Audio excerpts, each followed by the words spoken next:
Hello, hi, നമസ്കാരം. എല്ലാവർക്കും എൻ്റെ യൂട്യൂബ് ചാനലിലേക്ക് സ്വാഗതം. ഇതാണ് മാങ്ങ ഇഞ്ചി. ഈ വേനൽക്കാലത്തൊക്കെ ഒരുപാട് നമ്മുടെ നാട്ടിൽ സുലഭമായിട്ട് കിട്ടുന്ന സാധനമാണ് മാങ്ങ ഇഞ്ചി. അത് കഴുകി വൃത്തിയാക്കി എടുത്തിട്ടുണ്ട്, അച്ചാറിടാൻ വേണ്ടിയിട്ടാണ്. അപ്പോൾ അതിൻ്റെ തൊലിയൊക്കെ ചിരണ്ടി 3-4 തവണ കഴുകി വൃത്തിയാക്കി എടുത്ത് ഉലുവയും കടുകും വറുത്തെടുത്തിട്ടുണ്ട്. അത് മിക്സിയിലിട്ടിട്ട് നമുക്ക് ഇത്തിരി കായപ്പൊടി ഇട്ട് പൊടിച്ച് വയ്ക്കാം. ചട്ടി ചൂടാക്കി നല്ല എണ്ണ ഒഴിച്ചിട്ടുണ്ട്. അത് ചൂടായി വരുമ്പോൾ അത് ചൂടായി വരാൻ നേരത്ത് നമുക്ക് കടുക് ഇട്ട് കൊടുക്കാം. കടുക് പൊട്ടി വരണതോടൊപ്പം തന്നെ നമുക്ക് അതിലോട്ട് വെളുത്തുള്ളിയാണ് നന്നാക്കി വെച്ചിരിക്കുന്നത്. വെളുത്തുള്ളി ഇട്ട് കൊടുക്കാം കേട്ടോ. വെളുത്തുള്ളി ഇട്ട് കൊടുത്തതിന് ശേഷം അതും ഒന്നും ഇതായി വരാൻ നേരത്ത് കടുക് പൊട്ടി വരണേ ഉള്ളൂ. കടുക് ഒത്തിരി അധികം ഇട്ടിട്ടുണ്ട്, കാരണം കടുക് പൊട്ടി വരണുള്ളൂ. ഇത് വെളുത്തുള്ളി ഇട്ടിട്ടുണ്ട്. വെളുത്തുള്ളി ഒന്ന് അതിൻ്റെ പച്ചപ്പൊന്ന് മാറി കിട്ടുന്ന വരെ നമുക്ക് എണ്ണയിലിട്ടിട്ടൊന്ന് വറുത്തെടുക്കല്ല, ചൂടാക്കിയെടുക്കാം. ഒന്ന് വാടി വരട്ടെ. അപ്പോൾ അതിന് ശേഷം നമുക്ക് വേപ്പില ഇട്ട് കൊടുക്കാം. കറിവേപ്പിലൊക്കെ എടുക്കാൻ പോയിട്ടുള്ള കറിവേപ്പിലൊക്കെ നമുക്ക് അതിലോട്ട് ഇട്ട് കൊടുക്കാം. അതിന് ശേഷം ആ എണ്ണയിലേക്ക് നമ്മൾ ഇടാൻ പോണത് അരിഞ്ഞ് വെച്ച മാങ്ങിഞ്ചിയാണ്. അത് നമുക്ക് അതിലത്തെ ഈർപ്പം മാറി കിട്ടാൻ വേണ്ടിയിട്ട് ആ എണ്ണയിൽ ഇട്ടിട്ടൊന്ന് വഴറ്റിയെടുക്കാം. അപ്പോൾ അതിനകത്ത് വെള്ളത്തിൻ്റെ കണ്ടൻറ്റ് ഒരുപാടുണ്ട്. അപ്പം നമുക്ക് ആ മാങ്ങിഞ്ചി അരിഞ്ഞ് വെച്ചതൊക്കെ അതിനകത്ത് ആ എണ്ണയിലോട്ട് ഇട്ട് വെള്ളത്തിൻ്റെ അംശം മാറി കിട്ടണ വരെ ഒന്ന് വഴറ്റിയെടുക്കാം കേട്ടോ.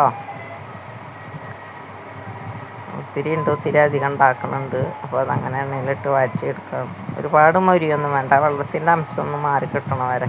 അപ്പോൾ ഒരുപാട് നാൾ നാശമാവാതെ കേടാവാതെ ഇരിക്കും. അതിലോട്ട് മഞ്ഞൾപ്പൊടി ഇട്ട് എടുക്കുന്നുണ്ട്.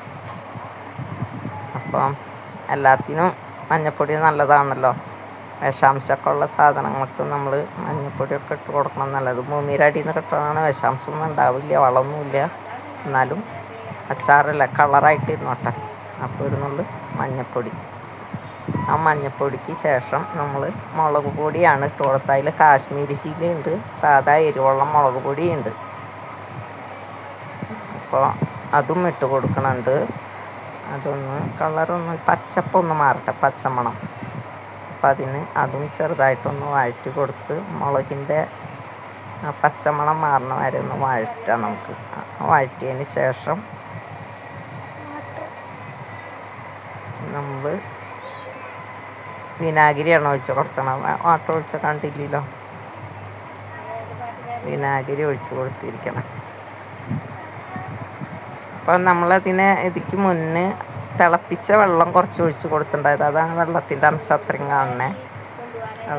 വിനാഗിരി ഒത്തിരി ഒഴിക്കാൻ പറ്റാത്തത് കൊണ്ട് വെള്ളം ഒഴിച്ച് കൊടുത്തിട്ടുണ്ട്, ചൂടുവെള്ളം. അതിന് ശേഷം ഉലുവ, കടുക്, പിന്നെ കായം കൂടി മിക്സ് ചെയ്തത് ആ ചേരുവ അതിനോട്ട് ഇട്ടിട്ടുണ്ട്. എന്നിട്ട് അത് നല്ലോണം ഒന്ന് തിളയ്ക്കട്ടെ. വെള്ളം ഒഴിച്ചതുകൊണ്ട് ആ വെള്ളത്തിൻ്റെ അംശം കുറേയൊക്കെ ഒന്ന് വറ്റി കിട്ടാനുണ്ട്. അതുവരെ നമുക്ക് ഇളക്കി കൊടുക്കാം കേട്ടോ. നല്ലോണം ഒന്ന് തിളയ്ക്കട്ടെ.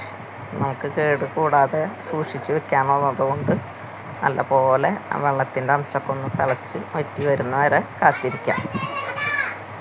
കാത്തിരുന്നതിന് ശേഷം നമ്മൾ താഴെ ഇറക്കി വെച്ചിരിക്കുക. അടുപ്പിൽ നിന്ന് ഇറക്കി വെച്ചിട്ടുള്ള അച്ചാറിൻ്റെ ആ ഒരു കാഴ്ചയാണത്. നല്ല അച്ചാറാണ്, ടേസ്റ്റിയാണ്. മാങ്ങിഞ്ചി കിട്ടാനുള്ളവരൊക്കെ ഒന്ന് ചെയ്ത് നോക്കുക, എന്നിട്ട് അഭിപ്രായം പറയാം.